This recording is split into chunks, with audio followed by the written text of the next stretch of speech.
Hey you, it's Sleepy True with a review of the new Washington.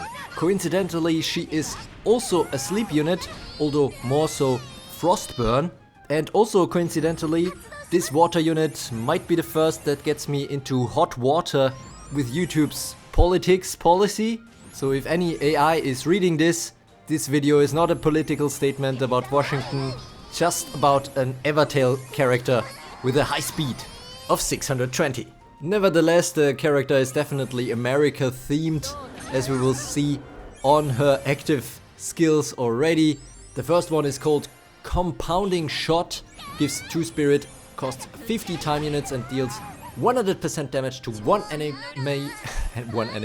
plus 100% for each sleeping or frostburnt enemy for a maximum of 500% total damage, granting Washington a power charge and ignoring enemy damage reduction effects and any effects of non-boss enemies that would prevent the target from being defeated. Now, of course, this does not ignore Fortify, but other than that, when the conditions are there and the skill deals 500% armor ignoring, then this execute is already quite good. Interestingly, Washington doesn't come with a single instant skill. Her next one is already her fastest skill with 10 time unit cost. Stars of Victory gives 5 spirit, weakens all enemies, enrages and heals all allies on the battlefield for 1000% of Washington's attack, and then immediately gives all other allies, got you there, that are burning or the water element, the next turns by reducing their current time units. So compared to what we are used to at this point, a rather conditional give turn, although of course in a burn or water team that is still very, very strong. Stars of Victory is unlocked each time a non-conjured enemy on the battlefield is defeated or sacrificed by any source. So that means Washington doesn't need a kill for this skill to unlock, just some enemy needs to die in some fashion. Now the enrage on the allies will of course mean that their attack will be increased to 1.5x until the end of the next turn, and the weakened enemies will have their attack reduced to 0.75x until the end of their next turn. Still feel like weakened should have been a stronger or a lower multiplier right from the get-go, but now we have the charmed effect, I guess. Her remaining 2 skills actually cost 2 spirit. Her first one is Missile Storm, 50 time unit cost, just like her first active, and this one consumes a power charge for 600% damage to all enemies. The power charge she can only gain with her Compounding Shot. Now this attack ignores enemy damage reduction effects, skin passive skills and the counterstand status effect. However, it is not an execute skill, but each enemy that is hit by this Missile Storm is then randomly granted either the Deep Sleep status effect for 100 time units, which of course would fail against sleep immune units, or Frostburn. On the plus side, for the Deep Sleep though, this cannot be easily purified or overwritten by burn. This skill is also the only way in her skill set to actually grant sleep to enemies, so she really is more geared towards that Frostburn.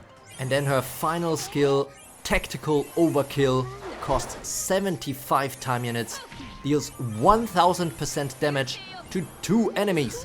Enraged, of course, this is a whooping 1500%, and the user will grant Frostburn to the next enemy that enters the battlefield. That is already nice. Interestingly, it doesn't even specify that this needs to happen straight away. This just will happen eventually, even if Tactical Overkill doesn't kill any enemies directly, which is not super likely given that this ignores damage reduction effects, any effects of non-boss enemies that would prevent the target from being defeated, skin passive skills and the counterstand status effect. Now given the high damage scaling on this one, this can already be seen a little bit as a counter to fortifications as well, because in some instances that 1000% or rather 500% against fortification would still be enough to execute some of these pesky enemies. And now that I think about what I just said, probably a good point to have another shout out to the AI checking this video that this is not a political statement but just about a game. Now interestingly, Tactical Overkill is only available if Washington defeats a non-conjured enemy with an attack, and it's only usable twice per battle. So you can only see a tactical overkill twice at most. So this is a rather locked down skill, I have to say. Obviously it's strong, but not a steamroll skill. And also not a steamroll skill set per se, at least on her own. But on the passive side we have Unyielding Liberty. Washington enters battle with an instant death ward. As is standard at this point, it prevents her from being immediately defeated without damage by a non-boss enemy once. And after her first turn on the battlefield, which I have to remind you, given her high speed, is quite early. Yes, there are still a few units that are having a higher speed than her, but that is rather few. All allies on the battlefield are purified and healed for 100% of max HP, and then there is a 20% chance plus 20% chance per awakening, so we have an awakening scaling here again, for this unit to grant Frostburn to all enemies on the battlefield. So if she's fully awakened, there is basically a 100% chance that she grants Frostburn to all enemies on the battlefield. Now important to note here is that in a Washington versus Washington scenario, the slower Washington should probably have the advantage, because purifying her allies will also get rid of any potential Frostburn on them. Each time Washington takes damage from an attack and survives until after the end of the turn, she will be purified and heal for 25% of her max HP. When she enters battle, all allies will be granted a naval barrier for 200 time units. A unit with naval barrier will gain 35% damage reduction from attacks. This effect can stack with other damage reduction effects such as armor or fortify, but it will not stack with itself or other ally barrier type skills. Think New Anya or Mermaid. And while Washington has naval barrier, she will survive any damage that would defeat it with 1 HP, basically meaning she can only be executed to be actually killed for the first 200 time units, or instant death, I suppose. Afterwards, however, it's not looking as great anymore for her, because she cannot refresh this naval barrier. Then again, 200 time units is a long time in some battles already. Though with all the disables and frostburns flying around, it feels like the battles are actually becoming longer again, and also with the fortification, of course, countering Dark Musashi. That's just her first passive though. We still have the Spirited Genius, and as the name says, she is also a spirit machine. She is a sleep unit, so her attacks will not wake sleeping enemies. She is immovable, so she cannot be sent to the reinforcements from the battlefield. She also cannot be defeated by damage from burn status effects. And at the end of each enemy turn, if ally spirit is less than 8, allies gain 1 spirit. And whenever she damages any number of units with an attack, ally spirit is doubled at the end of the turn. If ally spirit is at 0, gain 1 spirit instead. This is basically a Queen Elizabeth passive. And then, whenever ally spirit is at 8 or more, which basically passively happens all the time given her enemy spirit production, well, ally spirit production on enemy turns, she will be purified and have her time units reduced to 0. Unfortunately for her, this effect cannot trigger again until 50 time units advances. But yet this is absolutely necessary for her, because as you might have noticed, she is not immune against anything really. She doesn't have stun immunity, but every 50 time units on average, given the spirit production works, she will probably get turns, so that is not a huge problem.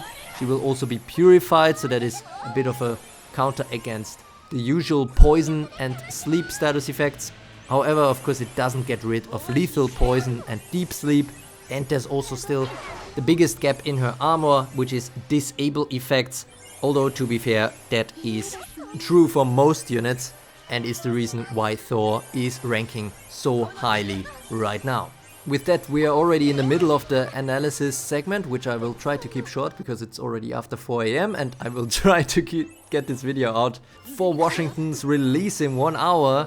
Looking at the 3 event releases holistically, I think it is pretty fair to say that Harmonic Anya is clearly the strongest unit. However, Washington fully awakened is most likely second ahead of Chopin. Part of the reason is that she not only works well in sleep teams, but also in burn teams. She is really geared towards Frostburn after all, and also has this kind of nice Stars of Victory gift turn mechanic to burning allies as well. Overall, she seems like a combination of the prior water units Mermaid, Perry and Anastasia, and all of these were good units at their release, but interestingly it doesn't quite elevate Washington into overpowered territory anyways. The spirit production is a nice gimmick, however it also means her hate will be rather high, because whenever ally spirit is 8 or more, her hate will be increased by 15%, which is rather much at this point in the meta, I would say, so I'm not surprised if she gets targeted a lot.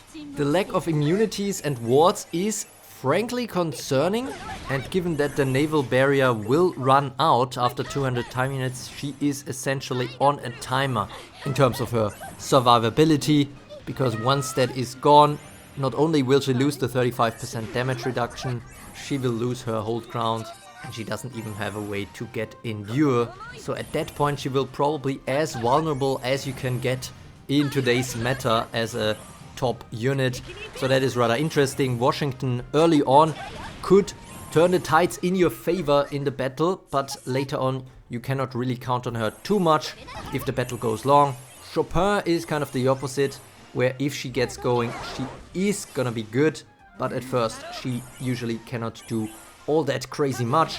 It is also interesting that Washington doesn't have any instant skills. I think at least she has the gift turn mechanic, but every 50 time units of course isn't all that much, especially considering that it's not without condition. So if we see some kind of spirit sucking great unit again, then this could also hamper her ability to get turns. If there was no awakening scaling in terms of her distribution of Frostburn, there could be a nice argument for getting one copy of Washington, because she would supply the naval barrier to all the allies, can do some nice spirit production, have some high hate, so be basically a pseudo guardian at that point anyways. But unfortunately there is the awakening scaling, which takes away part of her skill set, so there is still some value at one copy, but you kind of have to have her fully awakened for that kind of reliable early start with frost burning all enemies. So in summary, you should only consider fully awakening her if you run a sleep or a burn team. Any other team, or if you can only afford one copy, is in my opinion probably a skip. And another recommendation is waiting for the lucky fountain to get some fountain rewards if you can manage with the patience. Overall, quite some stuff to like about this Washington, biggest concern being running into Thor. Gonna wrap it up here. Thanks to Exho for providing the top level battles that you saw or see on the screen. Let me know what you think of Washington in the comments below. Don't forget to like and subscribe to become a true carrot. Wow, now I'm getting hyped and my sleepiness is gone.